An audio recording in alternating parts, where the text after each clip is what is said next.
Iván, cuando quieras, le damos inicio. Confirmame si se ve la diapositiva.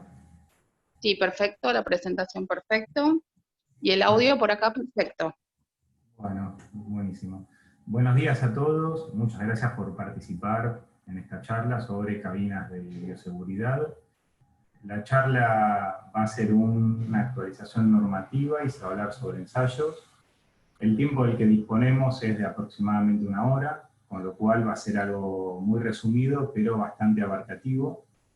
Quizás paso rápido por algunos temas, pero tienen el chat público en el cual pueden hacer preguntas en vivo dentro del contexto de lo que se está hablando y voy a tratar de responderlas durante la charla. Si veo que eso por ahí alarga mucho el tema, lo dejamos para la segunda instancia de consultas al final. Así que bueno, comenzamos. El temario de lo que vamos a ver hoy, vamos a hacer una introducción técnica muy breve, vamos a hablar un poco sobre los filtros EPA y ULPA, sobre la normativa y específicamente en cabinas de bioseguridad sobre los ensayos y riesgos asociados, descontaminación y limpieza de la cabina y auditoría. Obviamente cada uno de estos temas puede llevar horas y horas de charla, lo que vamos a hacer es un repaso resumido, haciendo hincapié en las cosas más importantes o en cambios normativos que haya habido en el último tiempo.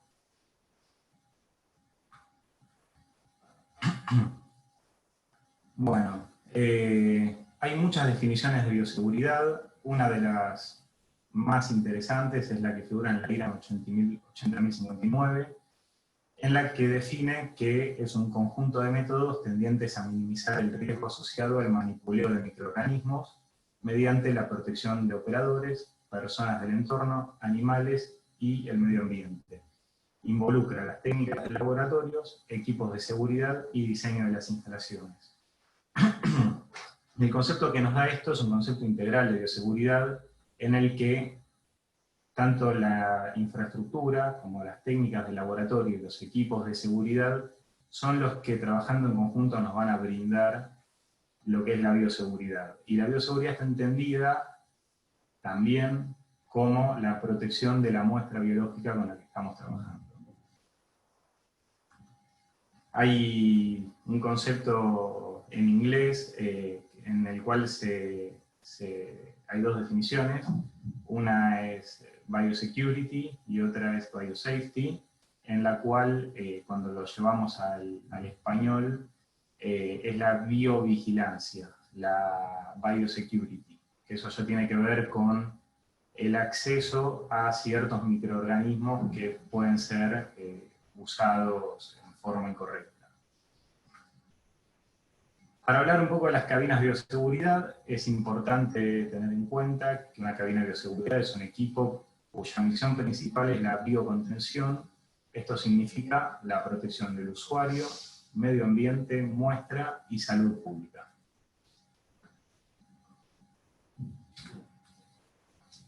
Un muy breve repaso de cómo evolucionó la normativa a nivel internacional y a nivel local. En los años 60 no había ninguna normativa de cabinas de bioseguridad. En el año 1951 se fabrica la primera cabina de aire limpio y recién en los años 60 Baker patenta los dos primeros modelos de cabinas de bioseguridad. A su vez, durante los años 60, el Instituto Malbrán y el Instituto de Virología de Córdoba ya contaban con guías de trabajo en condiciones de bioseguridad. La bioseguridad entendida como la conocemos hoy se consolida a partir de los años 70, en los cuales se empieza a trabajar con ADN recombinante y el riesgo biológico y los peligros desconocidos que esto puede llegar a traer.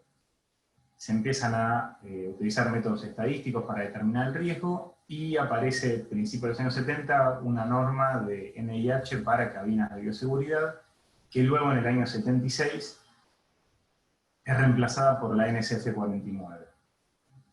A nivel local, en el año 83 aparece la ley de sangre, esto es en Argentina, y a partir de los años 90 y 2000 empiezan a aparecer un montón de leyes y regulaciones relacionadas con accidentes, infecciones, y básicamente son leyes que fueron reactivas a problemas que surgieron. No hubo leyes, digamos, que sean para prevenir, sino que fueron luego de ciertos accidentes o luego de que hubo algunas tragedias. Ya en el año 2000 hasta la actualidad, la bioseguridad se la entiende a partir de análisis de riesgo, mapas de riesgo y siniestralidad asociada a la pérdida de calidad de vida de los profesionales actuantes y de los costos operativos que eso implica.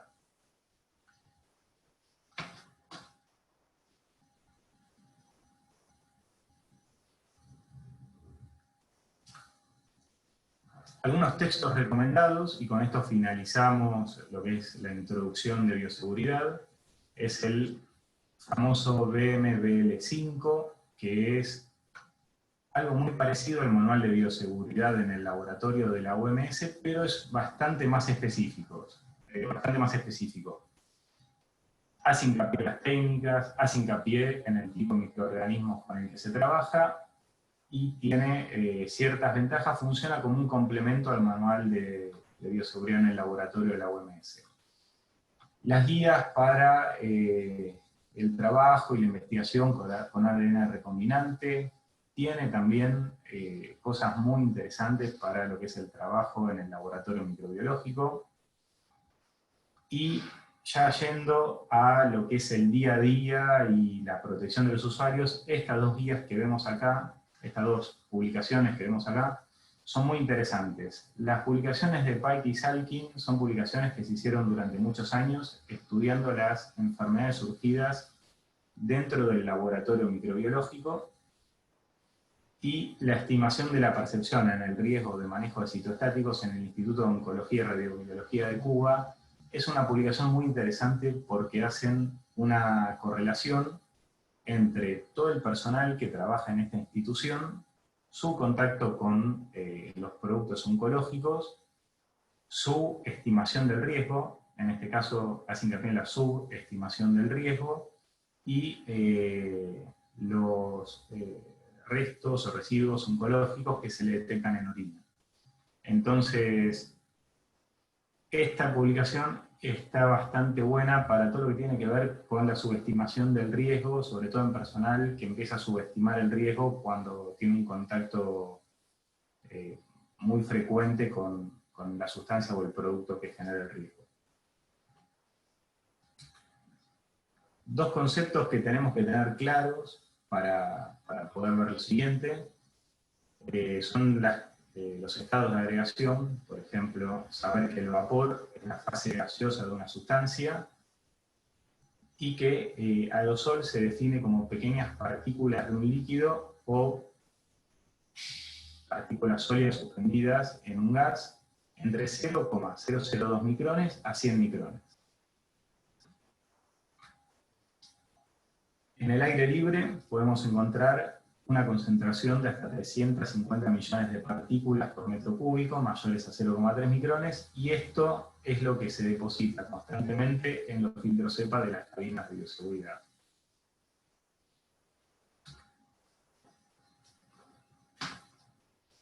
Filtros EPA y filtros ULPA y EPA. El filtro ULPA va a tener una eficiencia significativa hasta este tamaño de partículas. Ahora vamos a ver cómo es el tema de la eficiencia. Y el filtro EPA a partir de este tamaño de partículas. Va a ir incrementando su eficiencia hasta lo que se llama MPPS o partícula de mayor penetración, que generalmente la encontramos en partículas de 0,12 micrones. Esta rayita que está por acá, un poquito corrida hacia la derecha. Y podemos ver el equivalente de los tamaños típicos. Tamaño típico de un virus, tamaño típico de una bacteria, tamaño típico del humo de cigarrillo. Y vemos cómo el filtro EPA no atrapa, no tiene manera de atrapar moléculas de gas, Y el filtro ULPA, en teoría, muy en teoría, podría retener algunas partículas de gas. Una cosa es que pueda retenerla, la otra es que permanezcan retenidas. Entonces, ahora eso lo vamos a ver más adelante. Esta es una pregunta que se hace durante las charlas presenciales. Vamos a señalar la respuesta.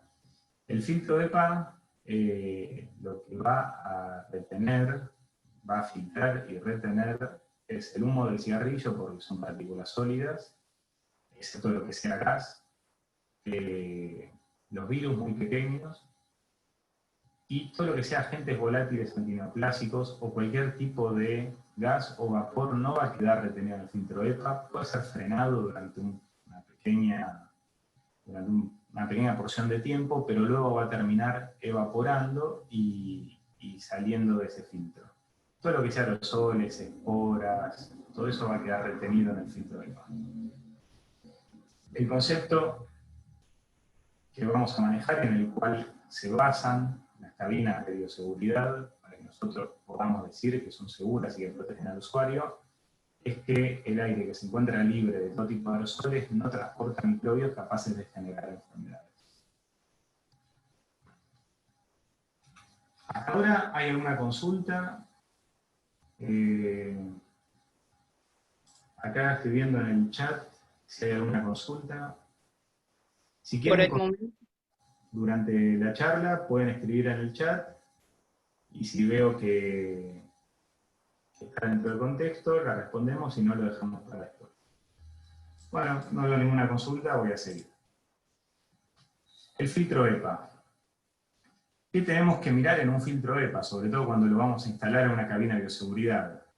Esto blanco que se ve acá es el medio filtrante, y el plegado se suele llamar plisado. Lo que tenemos que ver es que ese plisado sea prolijo, ordenado, no presentes defectos visuales, idealmente que tenga una rejilla protectora. Luego lo que tenemos que ver es que la resina, esto medio amarillito que se ve acá, voy a ver si le puedo poner un poco de zoom. Esto amarillo que se ve ahí, entre el medio filtrante y el marco, es una resina de material epoxi. Eso se tiene que ver homogéneo, no se tiene que ver burbujas, defectos. Todo eso se tiene que ver prolijo y perfecto. El burlete tiene que ser un burlete de una sola pieza. Cuando los burletes están unidos y no son de una sola pieza, tenemos problemas de fuga en los burletes. Y el marco, que es todo lo que está alrededor del filtro EPA, puede no ser de una sola pieza porque tenemos el sellado de esta resina epoxi. Un tip importante es que del lado que sobra resina epoxi es del lado que tiene que entrar el aire. Para saber si estamos poniendo el filtro al derecho o al revés. Generalmente vienen con una marca, puede haber un error del fabricante que ponga la marca al revés, por eso hay que hacer un doble chequeo, no solo mirar la marca, sino ver que el lado del que sobra la resina epoxi sea el lado por el que entra el aire. El principio de retención y de filtración con el que trabajan los filtros EPA se basa en 4 mecánicas. La primera mecánica es el efecto tamiz, que es una especie de colador, es el filtro funcionando como si fuera un colador, donde las partículas quedan retenidas en el espacio libre entre 2 fibras. Intercepción directa. Acá lo que pasa es que cuando las líneas de flujo de aire pasan por el costado de la fibra, acá se están viendo las fibras en corte superior, al acercarse mucho a la partícula, la distancia es un radio menor del tamaño de la partícula, quedan pegadas a la fibra, y este efecto de intercepción directa se va reduciendo cuanto más turbulento es el flujo de aire. Y el efecto de inercia es cuando esas líneas de corriente de flujo de aire que pasan alrededor de la fibra del filtro, todo esto es a la escala nanométrica, en el flujo de aire encontramos partículas más grandes, más pesadas, no pueden llegar a seguir las líneas de corriente y por su inercia quedan pegadas en la fibra del filtro. Y el último mecanismo, este es para las partículas más chicas, es el que se llama difusión browniana. Las partículas menores a un micrón no van a seguir la línea de flujo, sino que se van a comportar como si fuera un gas, y van a quedar retenidas en la fibra del filtro por las fuerzas de Van der Waals.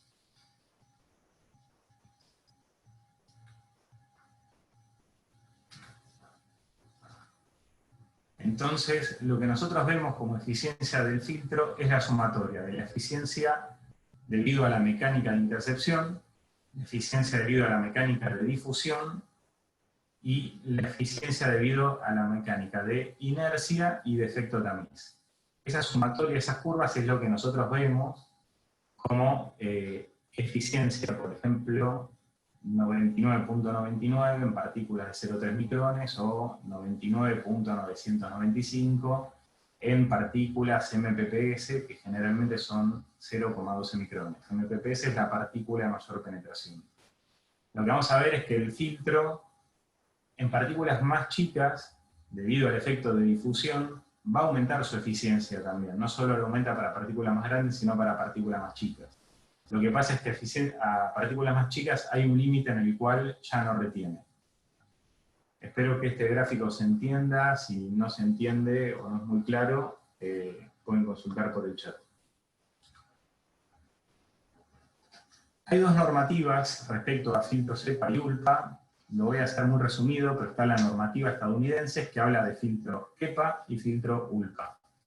Filtro EPA, tenemos los filtros tipo J, tipo K, hay distintos tipos de filtro EPA, que definen eficiencias a 0,3 micrones, y luego pasamos a los filtros ULPA, que definen eficiencias en un tamaño entre 0,1 y 0,2 micrones.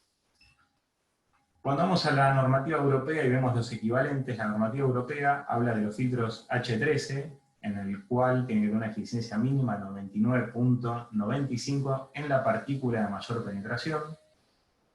Y si vamos e hilamos fino, no están permitidas para cabinas de bioseguridad porque, si no se testearon en partículas de 0,3 micrones, con aerosol monodisperso a 0,3 micrones, no podemos asegurar que tiene esta eficiencia mínima que pide esta norma estadounidense. En ambos casos, H13 y H14 van a pasar, H13 y el EPA norma estadounidense van a pasar un ensayo de integridad con fotómetro, pero es algo, digamos, que va más a lo normativo y a lo regulatorio. Con el filtro EPA H14 ya nos aseguramos 99.995 en la MPPS, que es 0,12 micrones, y al asegurarnos esto también nos aseguramos sí o sí el 99.99% en 0,3 micrones. Hoy prácticamente todos los fabricantes del mundo se están basando en esta normativa, por lo cual está bueno tener en cuenta a la hora de cambiar un filtro en una cabina de bioseguridad. Si hay que elegir entre H13 y H14, elegir H14. Los precios del mercado, por lo que hemos visto, no varían más de un 5 o 10%, no es una diferencia significativa. Sí hay diferencias significativas entre calidades de distintos fabricantes, pero en cuanto al medio filtrante no suele haber diferencias significativas. De más está decir que una cabina de bioseguridad puede llevar tranquilamente filtros ULPA, y lo que tiene el filtro ULPA es que va a retener una mayor cantidad de partículas. Con filtros de mayor calidad, lo que vamos a ver es que tiene una mayor cantidad de utilizado para poder retener mayor cantidad de partículas y que el filtro no dure mucho menos tiempo. ¿De qué va a depender la duración de un filtro EPA? Bueno, el filtro EPA es un filtro de aire que se va a ir saturando a lo largo del tiempo, va a ir acumulando material particulado, y la velocidad en la cual se satura el filtro va a depender del grado de limpieza del aire que llega, la calidad de los prefiltros, si existieran, si tuviera el equipo. En las cabinas de bioseguridad, solo en las cabinas B2 tenemos un prefiltro. En el filtro Downflow tiene un prefiltro antes. El tiempo que se esté trabajando, no es una cabina que se trabaja durante todo el día, con una que se trabaja 1 o 2 horas. Y condiciones para poder extender la vida útil del filtro es controlar las condiciones del entorno, las partículas que se generan durante el trabajo, la ropa con la que se trabaja dentro del sector, si el aire que ingresa al sector a través de difusores está tratado. Y ten en cuenta que los filtros no pueden ser lavados y sopleteados. Hay algunos tipos de filtro que pueden ser lavados, pero nunca los de cabina de bioseguridad. Bueno, voy a ver en el chat si hay algunas consultas. Si no, seguimos para adelante.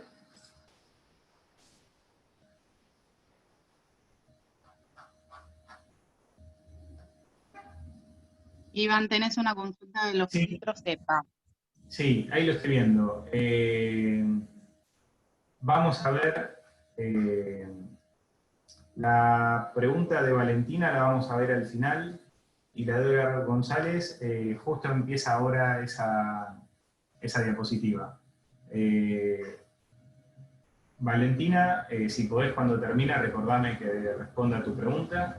Y ahí estoy viendo si los filtros H11 son considerados EPA. Sí, son considerados EPA, pero no clasifican para cabina de bioseguridad.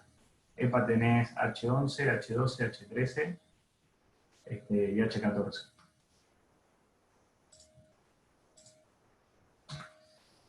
Cabinas de bioseguridad. Tenemos clase 1, clase 2 y clase 3. Las clase 1 básicamente son parecidas a unas cabinas extractoras con filtro EPA en la salida, y las clase 3 son básicamente isolators de presión negativa. Lo que nos vamos a concentrar es en lo que más se usa en la industria, en los laboratorios, que son las clase 2, y la clase 2 tiene los siguientes tipos: A1, A2, B1, B2 y C1, todo esto está definido en la norma NSF 49, cuáles son sus características. La definición de cabina clase 2 es que es un equipo que nos provee una barrera parcial que va a depender del movimiento del aire, o sea, de la velocidad downflow y de inflow, para proteger al personal, al producto, al medio ambiente, y que se va a combinar con el trabajo de los filtros EPA para asegurar esa seguridad. La contaminación cruzada dentro del producto es la que se minimiza gracias a lo que se llama velocidad o perfil de velocidades downflow, y la protección ambiental se va a dar cuando el aire que escapa a través del filtro de expulsión va a estar filtrado correctamente, produciendo además la velocidad inflow, que es esa, por decirlo de una manera, cascada o flujo de aire que ingresa hacia la parte frontal de la cabina y evita el escape de los agentes biológicos. Lo más importante de esta velocidad de inflow es que quede en la rejilla frontal, que no pase hacia atrás, porque si pasa hacia atrás va a estar contaminando la muestra con el aire del laboratorio.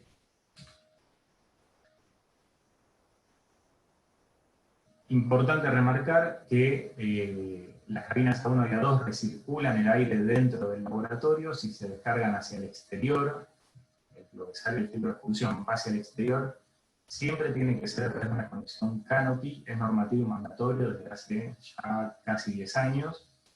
Si una cabina tiene una salida al exterior sin cumplir con lo que es el sistema canopy, no puede quedar certificada. Que quede certificada, si alguien firmara que eso es una certificación, básicamente está faltando el código de ética de la normativa de bioseguridad, lo mismo con lo que es el manual de seguridad en el laboratorio de la OMS, el BMBL, y también de las recomendaciones de la Organización Panamericana de la Salud. Ahí veo una pregunta también que dice que para evaluar la durabilidad de los filtros nos basamos solo en pruebas de integridad y de falta de pérdidas y flujo homogéneo, o sea, otras pruebas que hay que tener en cuenta. Lo que es durabilidad de filtros, básicamente, si el filtro fuga, hay que cambiarlo. Si el filtro está saturado y no provee la velocidad, uniformidad que tiene que tener, también hay que cambiarlo, porque el equipo va a estar fuera del set point, del criterio de aceptación. Y después hay otras consideraciones, hay una recomendación de la USP 797, que cuando se trabaja con medicación estéril, inyectable, aunque el filtro cumpla con todos los ensayos, luego de 5 o 7 años Es recomendable cambiarlo por la contaminación acumulada, que puede tener aguas arriba y en caso de una fuga, tener una gran migración de contaminación. Pero a lo que es cabina de bioseguridad es que no cumpla con alguno de los ensayos, básicamente. Es un poquito más fino que eso, pero bueno, la idea es resumir un poco. En cuanto a las cabinas B1 y B2, siempre se descargan hacia el exterior con una conexión sellada. Me perdí porque estaba viendo la respuesta, perdón.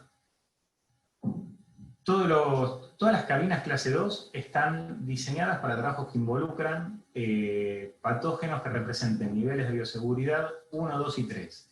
Incluso se pueden trabajar en los laboratorios nivel 4, en los que se llaman laboratorios nivel 4 suite. Esos son los laboratorios en los cuales el trabajador se pone un traje de presión positiva y parece un astronauta.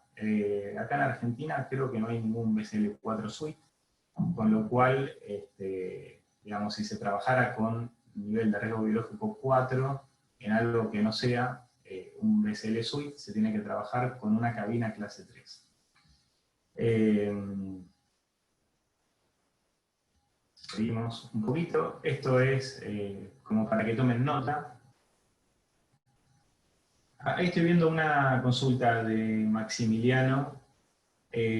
No, Maximiliano. Vos con una cabina sin salir al exterior podés trabajar con niveles de riesgo biológico hasta nivel 3. Nivel 4 ya es otra cosa.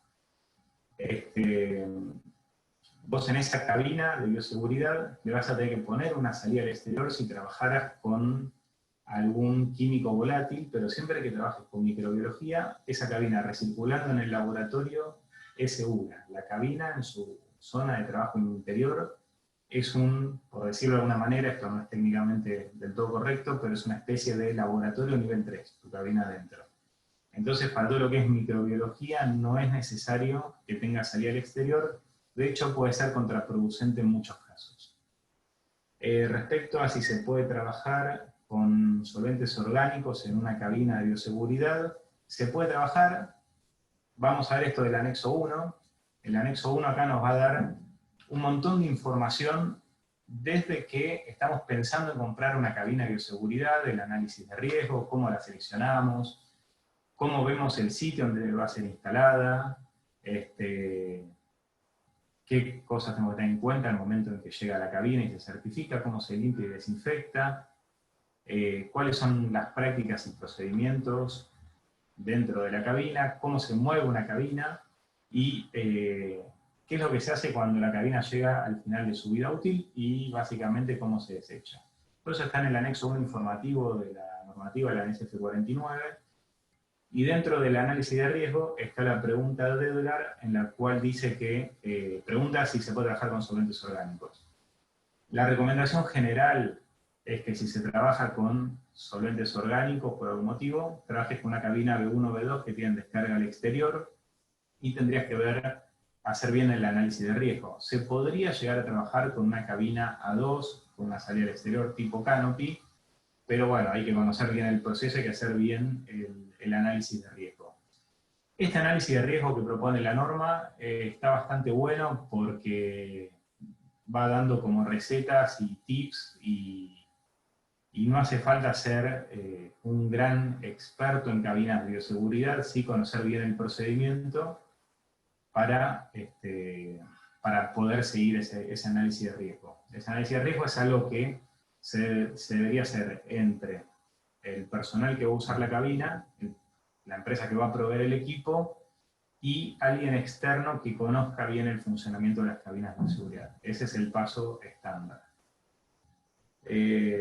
Respecto a la normativa, hay versiones viejas en internet que están libres, es una normativa paga, eso se descarga de las páginas en las que se compran normas.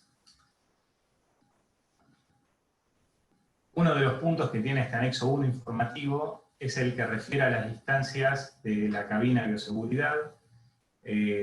Bueno, son un montón de condiciones, no las voy a enumerar, pero tiene que haber ciertas distancias entre la cabina y cualquier objeto que pueda interferir con el flujo de aire. Acá vemos esta distancia, acá vemos estas distancias en los costados. Si está muy chiquito, tengan en cuenta que está en pulgadas. Esto para lo que es. Distancia a una pared opuesta, distancia a una mesada opuesta, distancia entre las bisagras de una cabina y entre las bisagras de una puerta y lo que sería la cerradura o batiente de una puerta, distancias cuando existe esta disposición y, bueno, hay un montón de cosas que hay que tener en cuenta en función a qué sea lo que tenemos en el costado de la cabina, enfrente de la cabina, atrás de la cabina.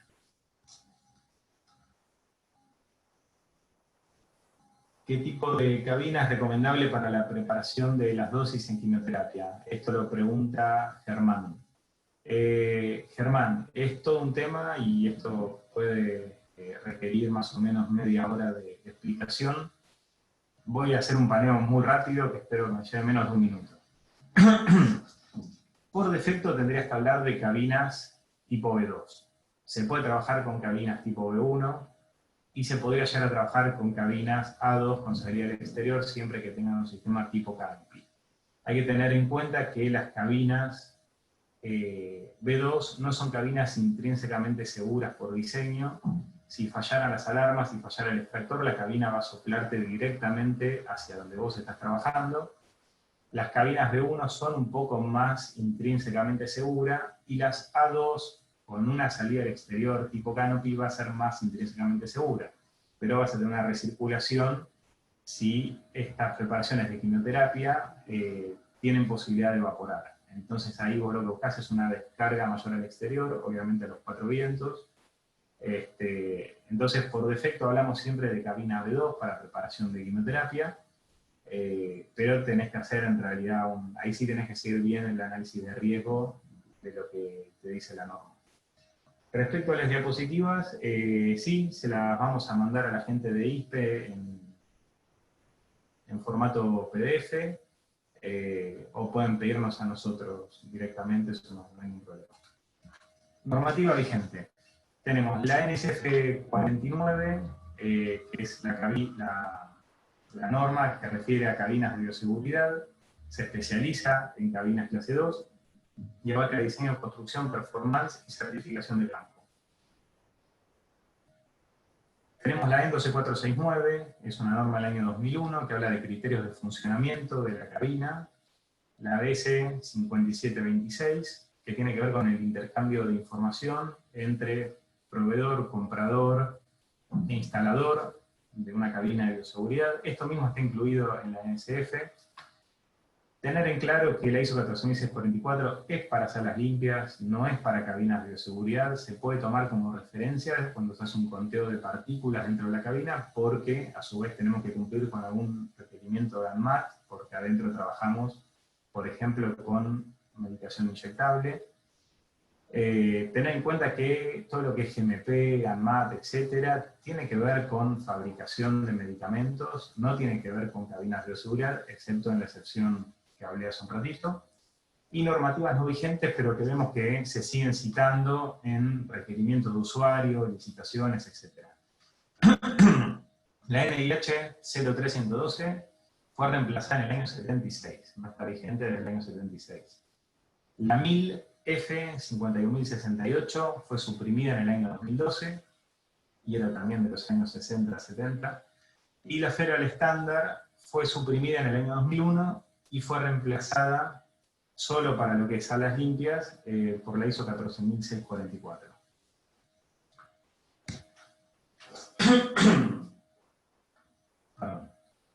Vamos a ver lo que es la evolución normativa comparado con imágenes de lo que era la cabina típica en esas épocas. En el año 74, una cabina de bioseguridad, uno de los primeros modelos, fue es un modelo de Baker. En el año 76 aparece la primera NSF, en mediados de los 80 aparece la segunda, luego aparece otra versión. Ya vemos que hay una evolución mínimamente significativa en cuanto a diseño y construcción. En los años 90 tenemos otra versión, acá aparece un modelo de Noaide que le da pie a una nueva generación de cabinas de bioseguridad, Acá tenemos la EN 12469, que si se la lee en detalle es una especie de copy-paste truncado de la NSF de los años 90, y ya a partir del año 2000 hay un montón de revisiones de la NSF 49, y ya aparecen las nuevas generaciones de cabinas de bioseguridad. ANSI, NSF 49, todas las revisiones y versiones que tuvo, mientras que la EN 12469 del año 2000, digamos, fue una sola, basada en la NSF que estaba vigente en el año 92. Algunas diferencias entre estas dos normativas. La NSF 49 tiene 207 páginas, abarca diseño, construcción, performance y ensayos de cabinas clase 2, mientras que la EN 12469 resume de alguna manera en 45 páginas lo mismo, pero para cabinas clase 1, cabinas clase 2 y cabinas clase 3.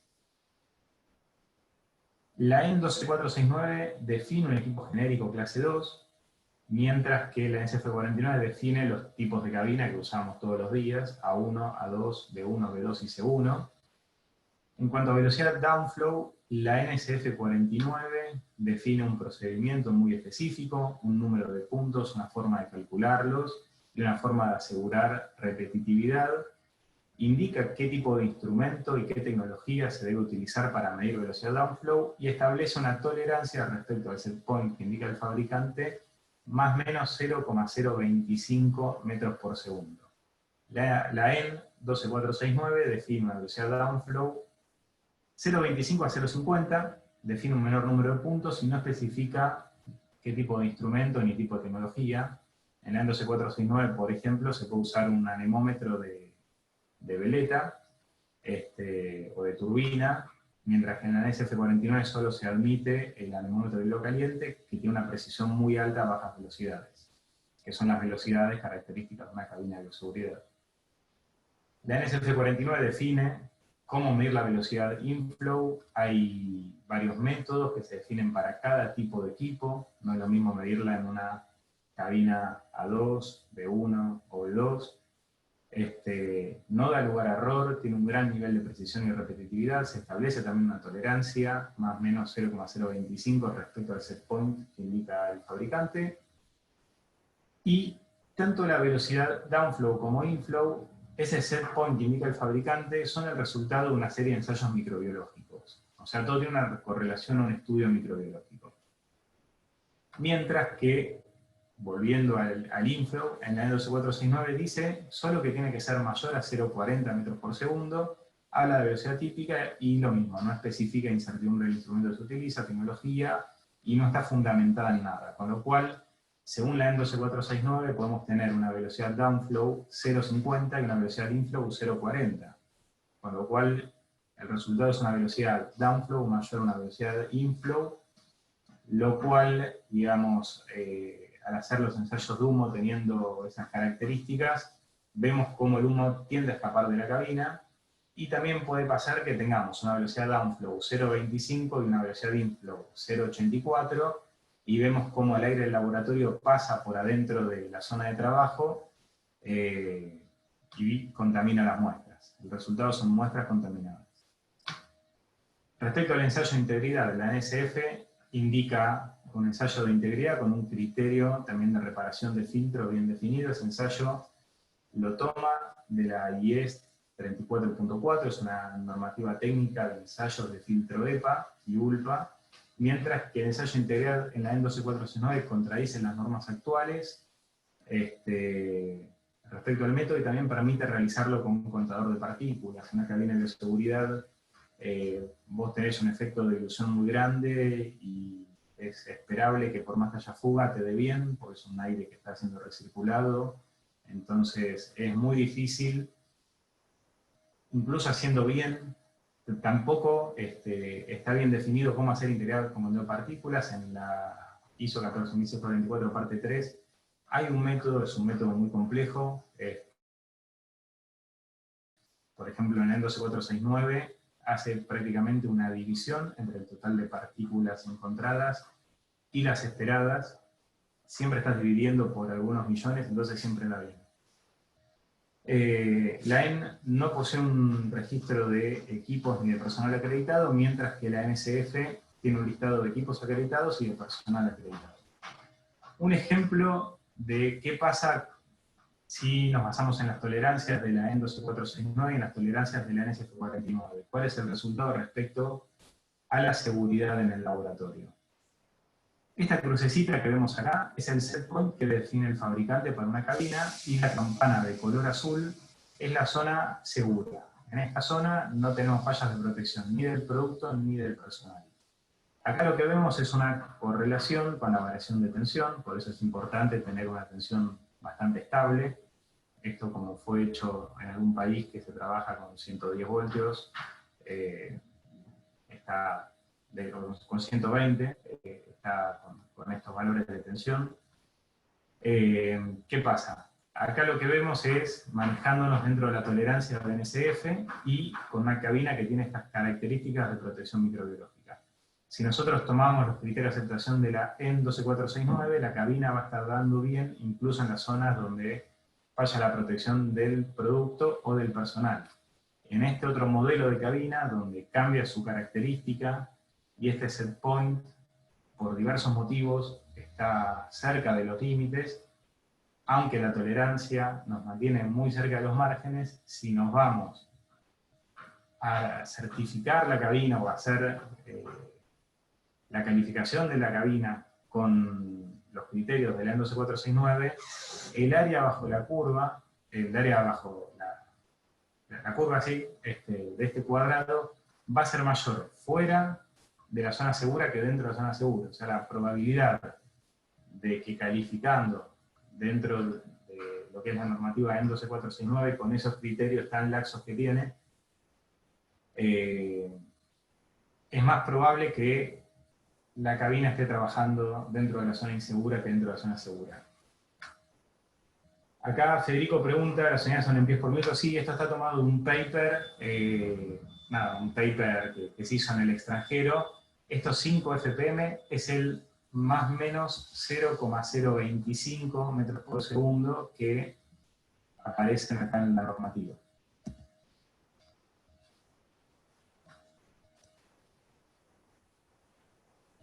Acá Ángel pregunta, si la EN 12469 tiene muchos defectos, ¿por qué sigue vigente? Para la armonización no sería conveniente solo seguir en SF49. Bueno, voy a responder a esto.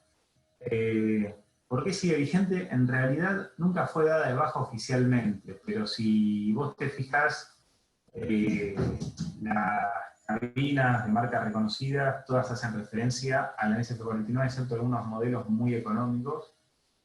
El manual, el BMBL y la Organización Panamericana de la Salud y la OMS hacen referencia a la NSF49 y básicamente todas hacen referencia a la NSF49.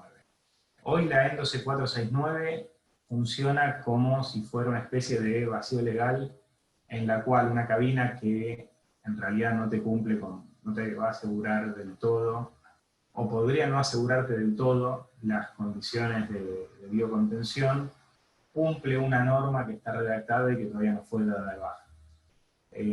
La verdad es que leyéndolas minuciosamente, la EN 12469, con la NSF que está vigente a ese momento, lo que se ve es que fue un copy-paste y que está truncado. O sea, los literales son los mismos, pero falta información.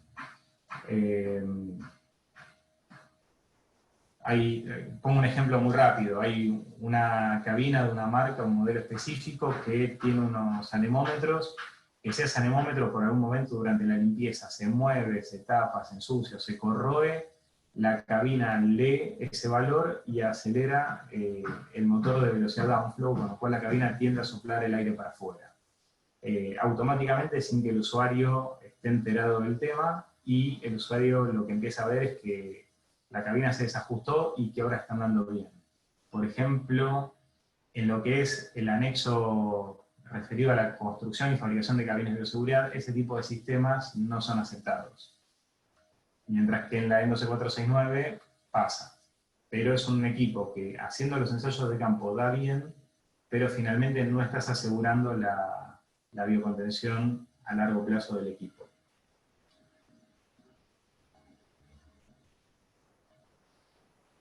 Acá hay una pregunta de Miguel que pregunta si las cabinas se tienen que testear de acuerdo a la norma indicada por el fabricante al momento de su fabricación o la vigente. La NSF 49 en el viejo anexo F, actual anexo 5 de calificación de certificación de campo, te permite certificar cualquier tipo de cabina porque se basa en los set points del fabricante con las tolerancias que indica la norma. La norma en ese anexo asume que el fabricante define esos set points haciendo los ensayos microbiológicos. Eso es donde más discrepancia puede haber respecto a otras cosas. Después, respecto al ensayo de integridad, por ejemplo, la NSF 49 te da el paso a paso real de cómo se ensaya un filtro EPA, mientras que en la ENDO C469 te deja hacer básicamente cualquier cosa. ¿Para qué se certifica una cabina de bioseguridad? Bueno, la verificación de los parámetros críticos que impactan directamente en la seguridad del operario, medio ambiente, muestra y salud pública. Salud pública es importante, ahora con el tema del coronavirus es un poco más visible, pero si nosotros llevamos en la ropa, en el pelo o en nuestro sistema respiratorio o dentro nuestro cualquier agente biológico con el que estamos trabajando dentro de la cabina, y después vamos a un lugar donde hay una reunión de gente, un subte, un colectivo, lo que sea, podemos diseminar ese agente biológico. Eso está muy bien explicado en las guías de Pike y Salkin, que se nombran al principio. ¿Qué significa tener certificado una cabina de bioseguridad? Bueno, según los manuales, es que un profesional acreditado desafió la cabina sometiéndola a los ensayos previstos de la ANSI NSF 49, a fin de certificar los parámetros de funcionamiento que se encuentran dentro de la tolerancia indicada. Esto está en los manuales de bioseguridad que se usan a nivel internacional, también está en el manual y en las guías de la Organización Panamericana de la Salud. Y bueno, acá hay una alerta, que es que en Argentina no existe normativa local.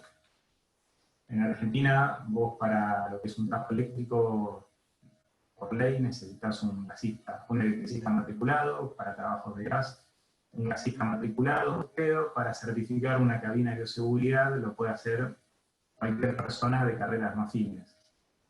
Hoy lo que se ve es que los informes están firmados por un diseñador gráfico, un administrador de empresas, personas que no tienen una firma con una responsabilidad legal y profesional que le da la carrera de la cual uno tiene un título. Y esto es muy importante. Hoy en Argentina esto no está regulado. A nivel público, nacional, local, provincial, generalmente se adjudica por precio. Un centavo más barato es a quien se le adjudica. A nivel privado pasa lo mismo. En algunos casos hay algún tipo de evaluación técnica. En farma es donde más se ve que se le presta atención. Pero en salud es donde este vacío absolutamente preocupante es donde hay problemas. Estoy viendo las preguntas mientras tanto. Acá preguntan si certificar es lo mismo que calificar respecto a cabinas de bioseguridad. No, calificación implica que uno desafía un sistema respecto a un requerimiento de usuario, y eso es lo que se hace por ejemplo, en farma, en distintos sistemas que se fabrican en base a un requerimiento de usuario. La cabina de bioseguridad se certifica, primero porque es un equipo de protección personal y hay una norma que da el paso a paso y las tolerancias y los criterios de aceptación.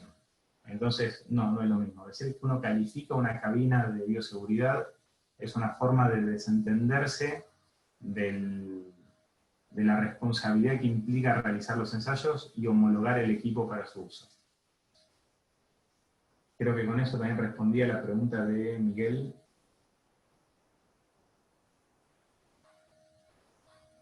Acá Miguel hace otra pregunta importante, si es importante replicar las pruebas realizadas tal como fue hecha en el test report o si se debe guiar por la NSF 49.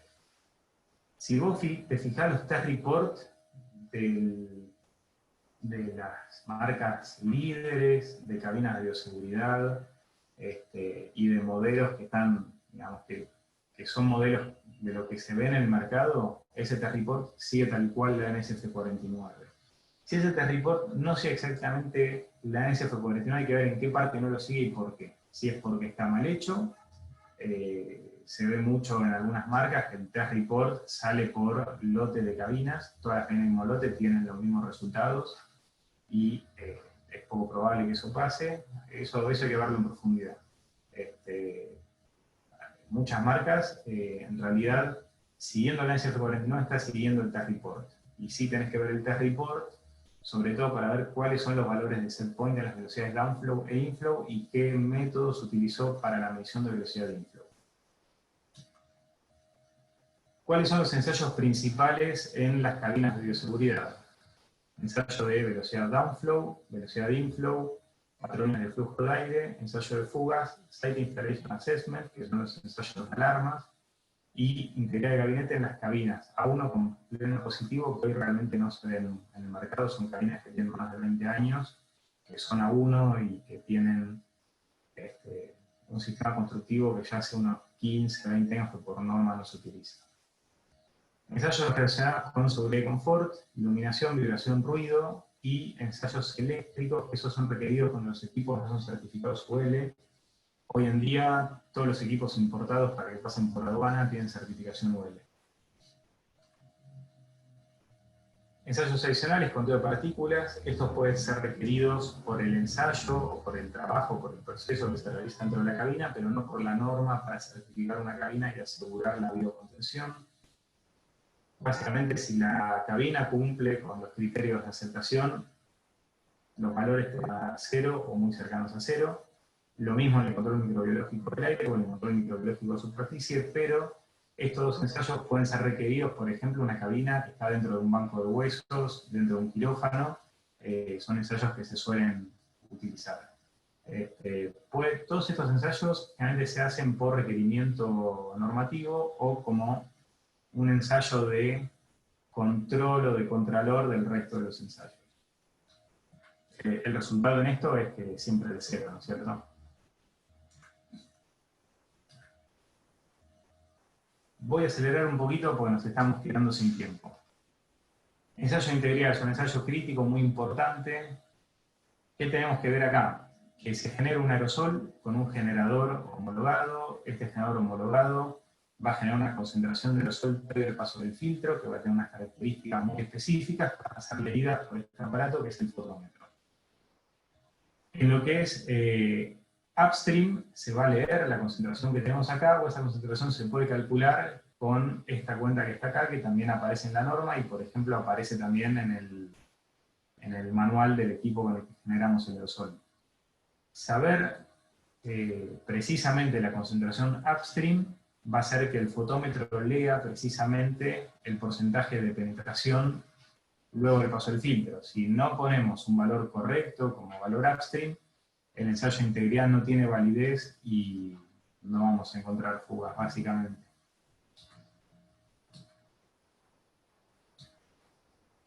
¿Se puede hacer el ensayo de integridad con contador de partículas en cabinas de seguridad? No, por dos motivos. El ensayo técnico, esta es la guía técnica de cómo hacer ensayos de integridad, la guía es 034X, porque depende de la versión, en ninguna norma se habilita para el tipo de filtro que se usa en la cabina de bioseguridad, y para la cabina de bioseguridad usar contador de partículas, ensayo de integridad, y la NSF49 lo dice específicamente, y si vamos a la manual de bioseguridad, lo repite. ¿Qué limitaciones existen para la reparación de un filtro EPA-ULPA?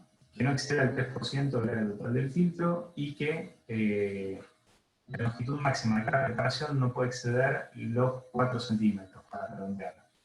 Hay selladores aprobados para hacerlo y siempre una reparación se considera como provisoria.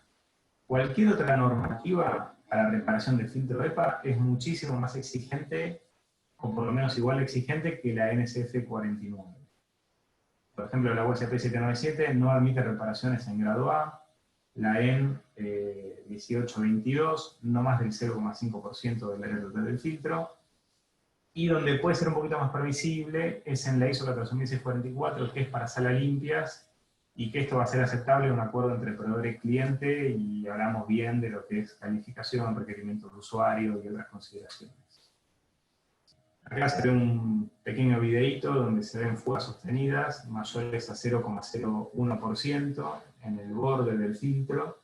Esto es un escape por burlete.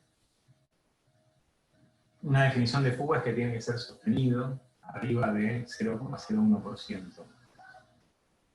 Estos son algunos tips para auditar el ensayo de integridad.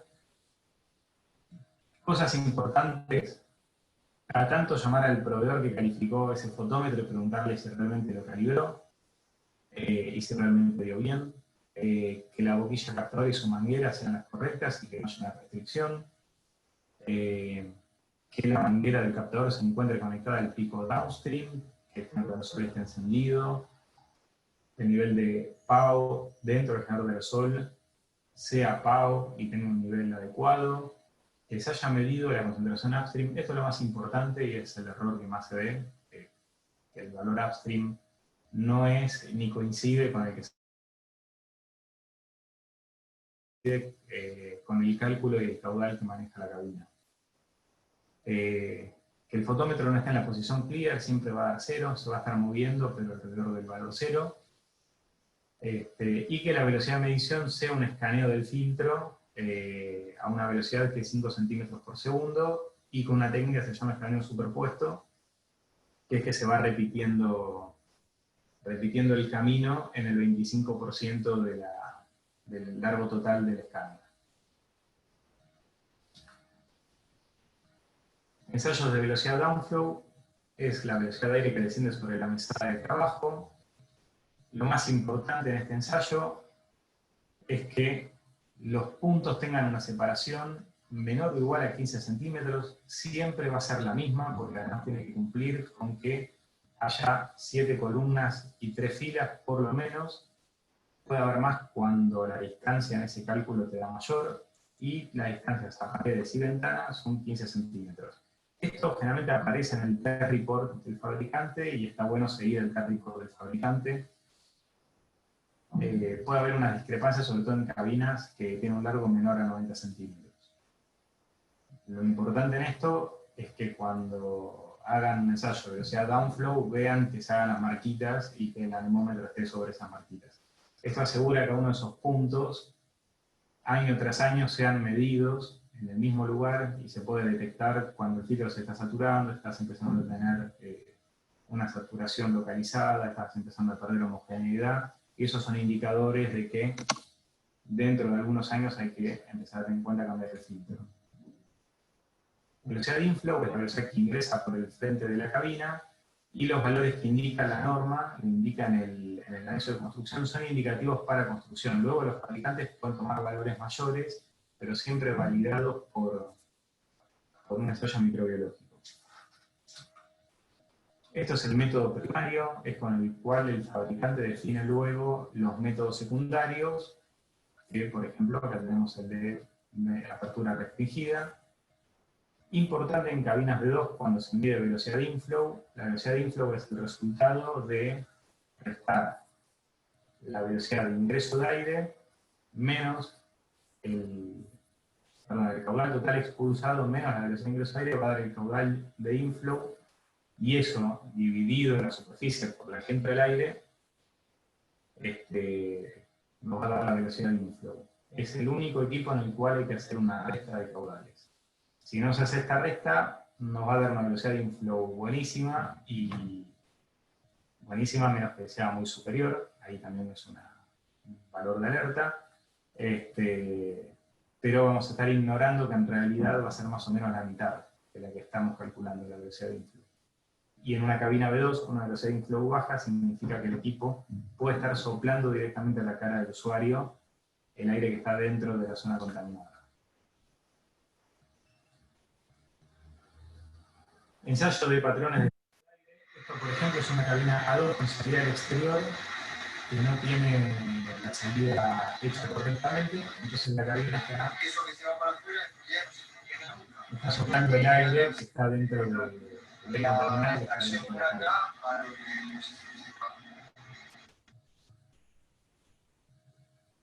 Estoy yendo rápido porque me quedo sin tiempo. El Set Installation Assessment es el ensayo de las alarmas, y acá lo importante es que el técnico que lo haga tenga una buena capacitación, porque cada modelo, cada equipo es distinto y hay que saber evaluar cada una de las alarmas que tiene. El riesgo que es eliminar con ese ensayo es que el operario no esté trabajando en un entorno contaminado sin estar al tanto de ello. Esto es un esquema de la extracción Canopy, es un poquito más complejo, pero básicamente es un equipo que funciona como difusor de aire y que en caso que la extracción no sea suficiente, la cabina funciona como una cabina 2 normal, sin salida al exterior, y a su vez hace sonar unas alarmas. Compromete seriamente la capacidad de contención de las cabinas de seguridad, la localización de la sala, las corrientes de aire, el flujo de aire tanto limpio como no incorrecto, fugas cero filtros, la altura de la ventana incorrecta, superficie de trabajo sobrecargadas o mal uso del equipo. Respecto a la descontaminación, solo se debe hacer cuando se tiene que acceder al pleno contaminado, generalmente en una reparación. No se descontaminan porque sí, no se descontaminan antes de certificar. Sí se deben limpiar antes de certificar, pero no descontaminar. Y tener en cuenta que el formol tiene unos límites tolerables máximos muy chiquititos, muy bajitos. Respecto a lo que es la lámpara ultravioleta, esto cuando le llegue el PDF lo pueden leer. Básicamente la lámpara ultravioleta se ve afectada por sombras que proyectan partículas depositadas sobre el tubo, partículas depositadas sobre la superficie. Tener en cuenta que la lámpara UV se va a ver azul, aunque no sea efectiva. Si la usan como procedimiento de limpieza, de pulido, de limpieza, luego una limpieza real de la cabina, no está mal que el laboratorio tenga un radiómetro que pueda leer la potencia de esa luz ultravioleta luego de haber realizado la descontaminación, para ver que tenga la potencia en la longitud de onda en la cual es efectiva y también en el lugar donde necesitan que sea efectiva. Va a variar con el cuadro a la distancia la potencia que va a impactar en la zona. Ya nos recomiendan su uso un montón de asociaciones relacionadas con la bioseguridad, porque aparte generan una pequeña turbulencia de aire, le agregan turbulencia. Solamente están recomendadas cuando son requerimientos del proceso. Por ejemplo, si hay que inactivar un virus o cualquier cosa relacionada con el proceso que requiere una luz ultravioleta. El gran problema de la luz ultravioleta es que puede tener una falsa sensación de seguridad cuando no está comprobado, no se puede comprobar si realmente hizo la descontaminación como la tiene que hacer. Por eso lo importante es hacer una limpieza siguiendo las recomendaciones para el agente biológico con el que trabajen, o el agente químico. Respecto a ensayos, informe y auditoría, entre el ensayo y el informe lo que vemos es una caja negra, lo que se ve es que llegan los técnicos y que se entrega un informe. La auditoría lo que pretende es abrir esa caja. Es requisito fundamental que el personal a cargo del laboratorio tenga la capacitación, entrenamiento y experiencia en funcionamiento y manejo del equipo, tiene que tener el conocimiento suficiente para auditar los ensayos. El jefe del laboratorio está definido como el responsable de la seguridad del laboratorio por los manuales de bioseguridad que citamos anteriormente. Si esta persona no se puede hacer cargo, puede haber una persona a la cual se le delega el trabajo y asume la responsabilidad por la seguridad del laboratorio, y tiene que estar presente durante el ensayo las 2 o 3 horas que dura el ensayo en cada equipo. Tiene que tener paciencia, pero es un ensayo que se va a hacer una vez por año, muy pocas veces en cada 6 meses, lo mínimo es una vez por año, y esas 2 o 3 horas son fundamentales para lo que es la biocontención durante el resto del año. Entonces, estar al lado, preguntar lo que no se entienda, hacer uso del derecho del usuario a preguntar, y de la obligación del técnico a responderla correctamente y con rigurosidad técnica, es lo que hace al buen trabajo de la seguridad en el laboratorio. Terminamos con unas imágenes respecto a inspección visual. ¿Qué es lo que podemos ver a grandes rasgos? Acá vemos una cabina A2 que le hicieron una serie exterior, le hicieron sin canopy, con un conducto flexible, que cuando el motor de extracción prendía, este conducto se chupaba por la presión negativa y directamente la cabina no tenía velocidad de inflow. Tenemos que ver que los filtros EPA tengan sus burletes de una sola pieza, preferentemente que tengan estas rejillas, que se vea un plisado prolijo, que se vea una resina homogénea. Si vemos filtros que están medio podridos, que tienen un parche, que el parche está roto y te dicen que el ensayo de integridad está bien, hay un problema. Filtros de este estilo con bichos o con burletes que no están asentando en el asiento de filtro, son filtros que se espera que tengan fugas. Si se hace un ensayo integral y esto no presenta fuga, hay un problema en el ensayo.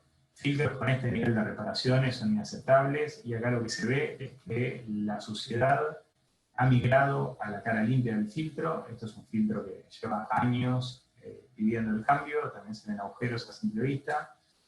Y, por ejemplo, estos plisados rotos generan un 42% casi de penetración. Estos son unas 4.000 veces más de porcentaje, 4.000 veces más de fuga de lo aceptable. O un filtro que se ve que tiene este tipo de rotura, que también se ve que la suciedad migró. Es un filtro que también en realidad está haciendo el cambio, esto no puede pasar nunca con ensayo de integridad. Y estos son filtros que tienen marcas de manos porque fueron, en vez de ser manipulados por el marco, que es por donde tienen que ser manipulados, fueron apretados en su medio filtrante. Lo mismo estos filtros acá, esto es un filtro que pudo haber sido roto durante una limpieza porque atravesó la rejilla protectora. Y un filtro que se ve así, lo mismo. Acá se ve burlete roto, desgastado, que no es una sola pieza. Se ve completamente negro el filtro. Estas son cosas que el mismo usuario puede verlo tanto en cabinas como en salas, donde se usan filtros EPA-ULPA.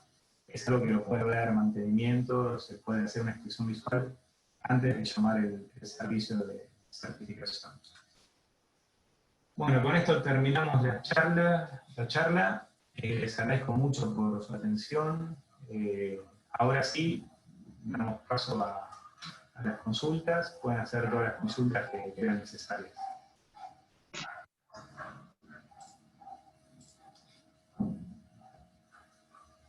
Iván, vamos a agradecerle a Qualifarma por la organización de este evento, a ISPE Argentina, y por supuesto a vos por prestar tu conocimiento y tu tiempo, y a Sauce Ingeniería. Y si querés vamos con las preguntas ahora. Vos creo que tenés un poco en mente lo que contestaste y lo que no, o si querés también podemos buscar para responder alguna forma ahí. Voy a ir repasando algunas que dejé pasar porque me estaba quedando corto de tiempo. Les pido disculpas, fui muy resumido en algunas cosas por el tema del tiempo. La última capacitación que hice sobre este tema duró 8 horas, así que bueno, resumimos en 1 hora, 8 horas, así que creo que salió bastante bien. Vamos. Sí, perfecto. Hay muchas preguntas, decime vos si preferís ir dando respuesta o si querés dejarlas para responder por mail. No, voy dando Decime respuestas. o selecciona. Sí. Dale, Acá, seleccionás vos. Sí, voy a responder una por una. No voy a hacer una sección. Dale, perfecto. Cristian pregunta, consulta sobre recirculación en cabinas 2 a 1. ¿La recirculación es informativa o hay alguna clase de requisito con al respecto? Cristian, no hay en realidad un requerimiento para cumplir al respecto, es informativa, es taxativo, es el 70-30. Hoy ya no se le da tanta importancia como por ahí se le daba antes. Sí tenés que tener en cuenta, por ejemplo, una cabina B1, si vas a trabajar con vapores volátiles o con gases, qué porcentaje de recirculación real vas a tener, porque lo que te recircule la cabina, lo tenés que comparar con lo que vas a estar generando, a ver si es aceptable o no que se recircule y con qué concentración va a llegar esa recirculación. Ángel pregunta, ¿criterios de aceptación de todos los ensayos vienen establecidos por la norma SF49? Sí, vienen establecidos. Lo que decía anteriormente, para lo que es velocidad downflow e inflow, el set point lo define el fabricante, la norma lo que establece es el criterio de tolerancia respecto a ese set point. En el resto de los ensayos dan los valores. En ensayo de integridad, en los ensayos de humo, y otra cosa importante que da es el procedimiento. El ensayo de humo tiene todo un procedimiento, que bueno, ahora no llegué a explicarlo, pero tiene todo un procedimiento y hay unos puntos críticos. Todo eso está enumerado en la norma y qué es lo que se tiene que ver en el humo y cómo se tiene que ver el humo en cada punto. La prueba de integridad que se menciona que cuánto es recomendable realizarla, esto pregunta Luis. La prueba de integridad, cuando se hace la certificación, la frecuencia mínima es cada 1 año. Algunos lo hacen cada 6 meses por un criterio interno, pero cada 1 año en una cabina no es incorrecto hacerlo, está bien.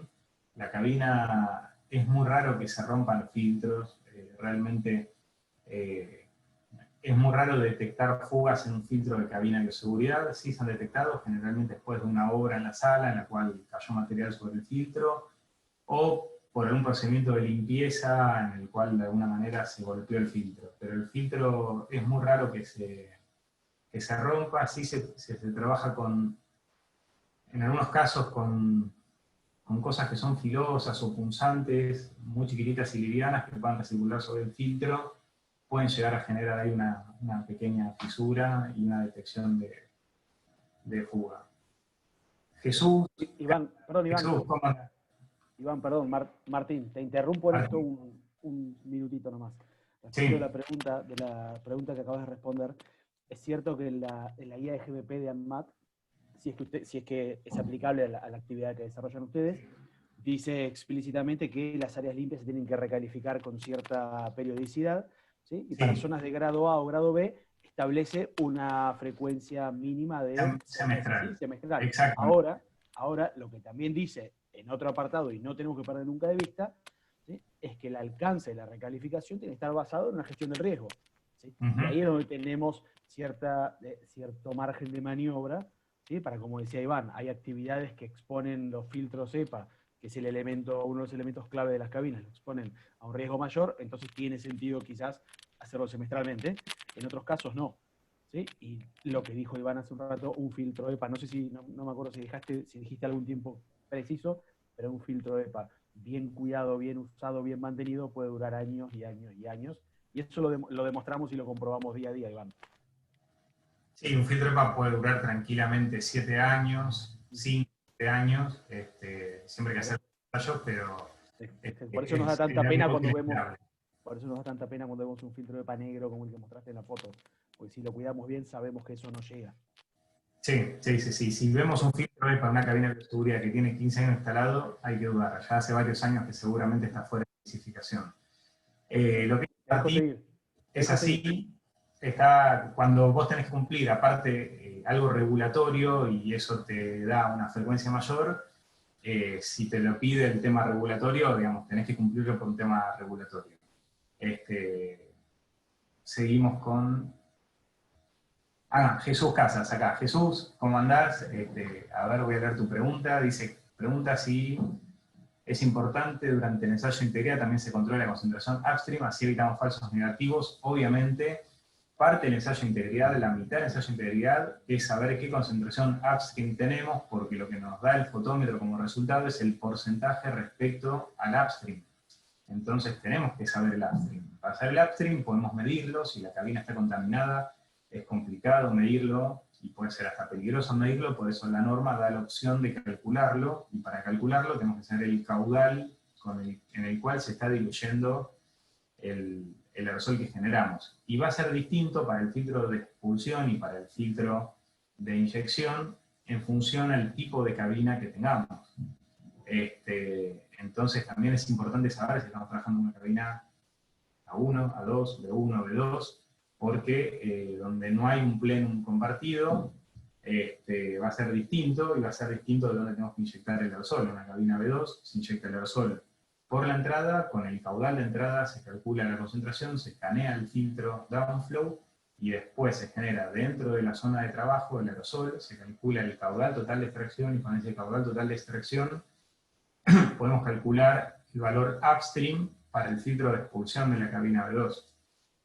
Entonces es muy importante ese tipo de detalles que hacen a que uno sepa que está haciendo bien el ensayo de integridad. Aplica lo mismo para cabinas de flujo laminar y para salas limpias. Donde nosotros diluimos el aerosol, tenemos que conocer el caudal, haber medido ese caudal o la velocidad y calculado el caudal para poder saber el upstream con el que estamos trabajando, si no lo podemos medir.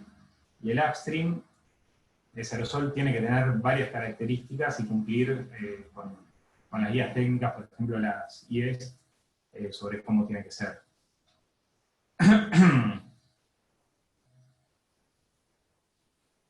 Estos criterios, pregunta Simón, ¿estos criterios en reparaciones o selladores se aplica para filtros EPA en flujos laminares o es distinto? Para flujos laminares en realidad te va a aplicar el criterio de la ISO 14644, que es un acuerdo entre la persona que está haciendo el ensayo y el cliente. Yo lo que recomiendo es que guiarse, si el flujo laminar lo tenemos por un tema de esterilidad, guiarse con que no se admitan reparaciones, por lo que te dice el OSP 797. O si se hace una reparación que cumpla con criterios por lo menos tan estrictos como el que te dice la NSF 49, y teniendo en cuenta que fue una reparación provisoria. Ese sellado que vos hacés, o que podés hacer, con las variaciones de temperatura va a tener un trabajo de dilatación, entonces va a perder efectividad con el paso del tiempo. Puede durar mucho tiempo, puede durar una semana. Consulta, ¿qué pasa si se realiza el ensayo downflow? ¿Existe variabilidad entre las mediciones individuales? Ejemplo, un mínimo de 0,54, un máximo de 1,24. Constanza, si te da estos valores, la cabina no cumple con el criterio de aceptación. Vos tenés un criterio para lo que son valores individuales en downflow, que la norma lo que te dice es que vos no te podés alejar más de 0,081 respecto al valor medio, o más o menos 25% el valor que resulte mayor. No mejor, sino mayor. Entonces, esto no te va a estar cumpliendo nunca. No hay manera que esto te cumpla. Esta variabilidad lo que te indica es que dentro tenés un flujo que no es uniforme y que te genera un riesgo de contaminación de la muestra y potencial del usuario.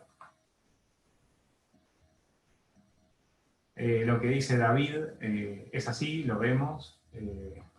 Tenemos lugares donde el 100% de las cabinas van bien, y tenemos lugares donde de 12 cabinas, 10 van mal, o dieron mal la primera vez que hicimos ensayos. Bueno, muchas gracias por los agradecimientos. ¿Qué guía recomendarías para seleccionar una cabina de bioseguridad para citostáticos? Alejandro, esta pregunta está muy buena. Primero que nada, seguir el anexo 1 informativo de la NSF 49 y puedes tomar como base una guía de manejo de citostáticos de Pfizer. La versión más actualizada ya tiene varios años, tiene por lo menos 10, 15 años, pero está buenísima y sigue bastante vigente. Y hay muchos papers, hay muchas cosas interesantes que tener en cuenta, pero esa guía de Pfizer para manejo de citostáticos es interesantísima y da una base muy buena. Lamentablemente, a nivel Ministerio de Salud, por lo menos lo que había hasta hace algunos meses, nacional, recomendaban flujo laminar, y cuando uno dice flujo laminar y compra un flujo laminar, generalmente compra un flujo laminar horizontal, y es peligrosísimo y es un peligro enorme, y hemos visto muchos lugares de oncología que trabajan con flujo laminar horizontal porque la normativa nacional decía flujo laminar, queriéndose referir a una cabina de bioseguridad. Es importante también remarcar que el término flujo laminar no es técnicamente muy riguroso, sí la palabra flujo uniforme. Flujo laminar hace referencia a unos cálculos de mecánica de fluidos que no se aplican en ningún tipo de cabina de manejo de aire limpio, y flujo uniforme es lo que técnicamente se hace, se mide y se fabrican las cabinas, tanto de bioseguridad como estas conocidas como de flujo laminar. De hecho, para evitar ese problema, en Europa, Estados Unidos, se habla de clean bench, no se habla de laminar flow cabinet, que sería la traducción. Debe ser un área, pregunta Edgar, ¿debe ser un área clasificada el entorno de trabajo de la cabina de bioseguridad? ANMAT tiene un requerimiento en algunos casos, no me quiero extender mucho con este tema, pero cuanto más limpio sea el aire en el entorno de la cabina, más te van a durar los filtros.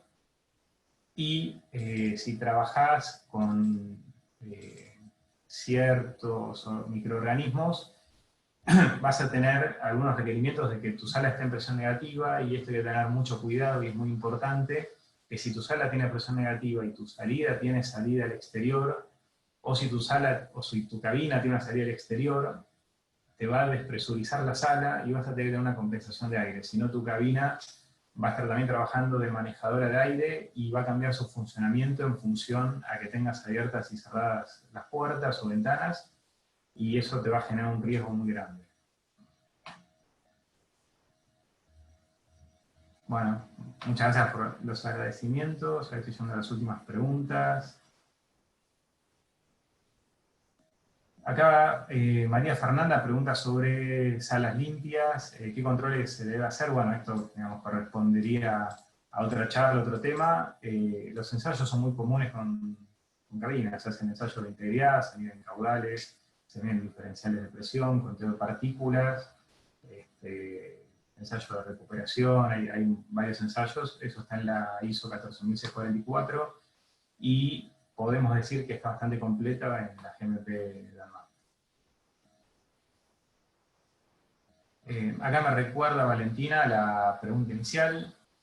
Si los filtros EPA filtran todos los tamaños de virus, solo lograr filtrar virus de tamaño pequeño. En teoría sí, pero también hay que ver en qué vehículo están los virus, y generalmente son más grandes del tamaño de un virus. Entonces se asume que una cabina, por ejemplo, con filtros H14 o U15, te va a filtrar, vas a poder trabajar con todo tipo de virus. Cuando se trabaja con virus que ya son peligrosos, no sé, por ejemplo, aftosas, que me viene ahora a la mente, o el coronavirus nuevo, que sigue siendo una enfermedad exótica, se debería trabajar dentro de un laboratorio acondicionado también para eso, por si hubiera algún tipo de escape. Pero en teoría retiene el 100% de los virus. Acá pregunta Luis, si bien fue mencionado, el control de partículas es considerado una prueba de integridad, se recomienda centralmente hacer un barrido en pleno y perímetro del filtro con el control de partículas para asegurarse que el filtro no presente fugas, considerando la prueba de integridad como fotómetro normalmente. No, el control de partículas no te va a dar... hay un procedimiento de la ISO 444 que es para hacer integridad con control de partículas. Tenés que usar varios métodos estadísticos en los cuales se calculan, en función a las partículas que estás contando, los tiempos de permanencia y a lo que se llaman zonas de detección.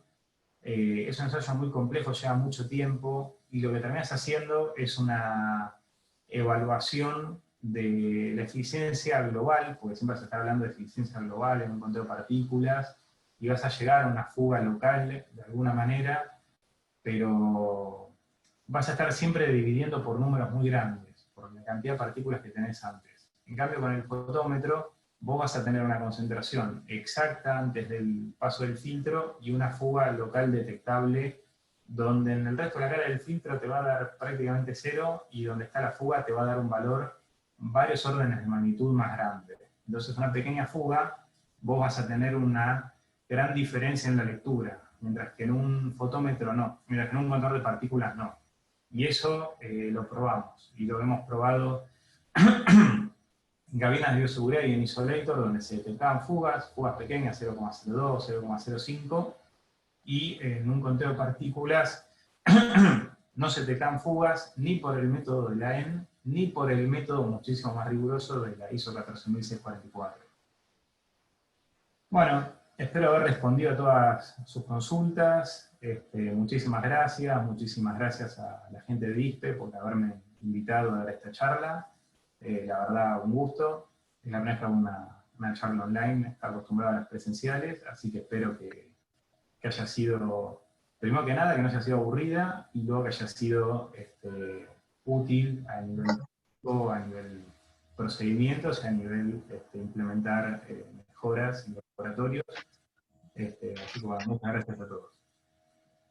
Iván, muchas gracias por tu participación, y gracias a todos los participantes que están conectados y a los que ya se retiraron. Bueno, les agradecemos también a Qualifarma por la organización de este evento.